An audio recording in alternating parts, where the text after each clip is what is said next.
tiny monster only children could see. The one hiding under the bed. Then I grew up and realized something strange. The monster was still there. It just looked different. At 4, it looked like a tiny hand gripping my parents' fingers too tightly on the very first day of school. Because suddenly, the world felt too big for someone too small. At 13, the monster accompanied me into exam halls. Those silent, air-conditioned interrogation rooms where one piece of paper decides whether you're enough.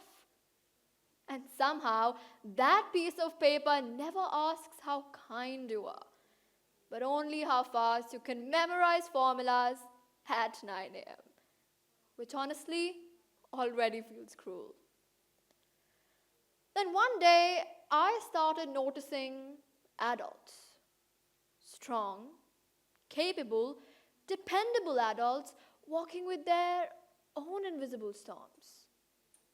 Well, at 40, the monster looks like EMIs, bills, aging parents, dependent children, and a quiet voice whispering, "You must hold everything together, or everything will fall apart." Different ages, different pressures, but the same monster playing the same games. Well, that monster has a name, my friends: pressure, anxiety. Greetings, everyone. I'm Samaira, and I'm 13. And if you've ever felt that monster or seen it sitting quietly inside someone you truly love, trust me, you're already inside my story.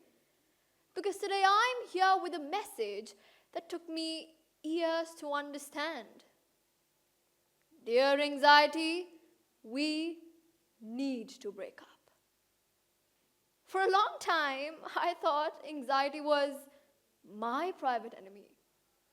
A bully whispering, "Do more, be more, or you'll never be enough." But then I looked closer. Friends frozen before exams, parents afraid they might fail their children, teachers scared they might fail their students, and even grandparents who fear of becoming a burden. And then I realized something important. Anxiety isn't a teenage phase, my friends. It's human inheritance. Because if anxiety was only a teenage problem, then why do adults look even more stressed than us? So, what's really going on? Here's what science tells us. When your brain senses danger, it slams a big red internal panic button. Heart racing, palms sweating, breathing speeding up. This system evolved when danger looked like a tiger charging at you, not a timetable charging towards you. But here's the problem. Our lives have indeed changed, but our brains are still running ancient software. So that is why today your brain reacts to a maths test and a tiger exactly the same way. Now raise your hand if a home loan or school fees notification has ever spiked your anxiety. Well, that's because your brain doesn't care if it's a real threat. It only cares if it feels like one. So that tight chest before exams, that dread when parents argue about money, and that very pressure to be perfect in a world that grades, ranks, compares, and even posted online every second isn't weakness.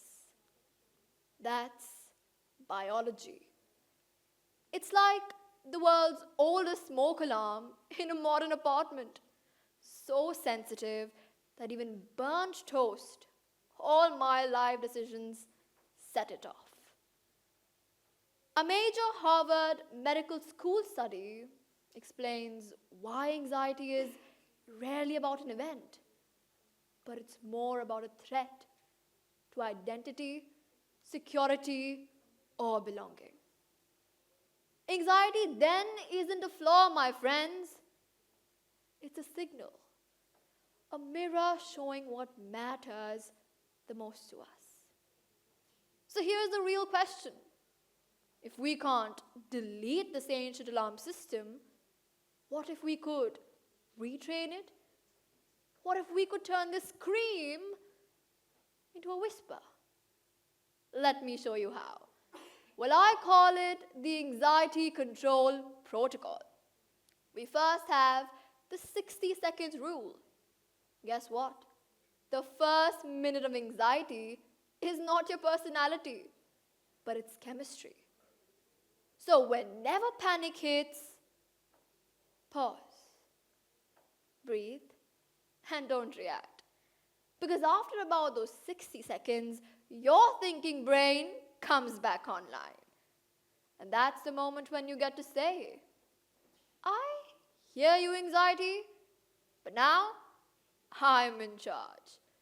Trust me, this rule has saved me before exams, arguments, and yes, even before this very talk. Now, I want all of you to be very honest with me.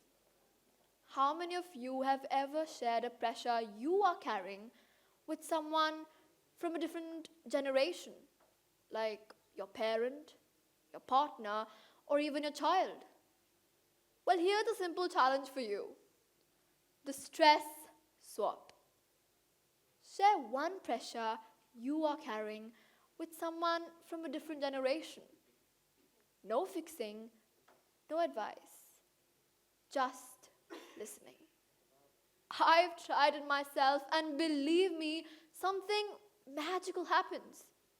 Well, obviously, the problem doesn't completely disappear, but it does become lighter. Because we don't reduce anxiety by being strong.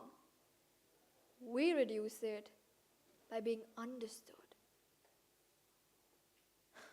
Well, now imagine a world built on this understanding. Homes where stress becomes conversation, not shouting. Classrooms where silence means overwhelmed, not lazy. And even workplaces where admitting pressure isn't weakness, but it's honesty. Together, these small shifts is what makes a huge difference.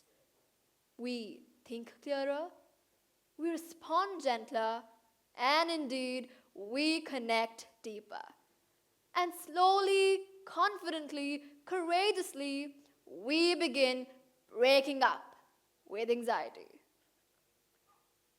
So today, on this stage, as a daughter, a student, a teenager, and a human still learning, I end with the words that began my healing. Dear anxiety, you may warn me, you may guide me, but you will never again define my worth. So this one's for you, anxiety. We are breaking up. Thank you.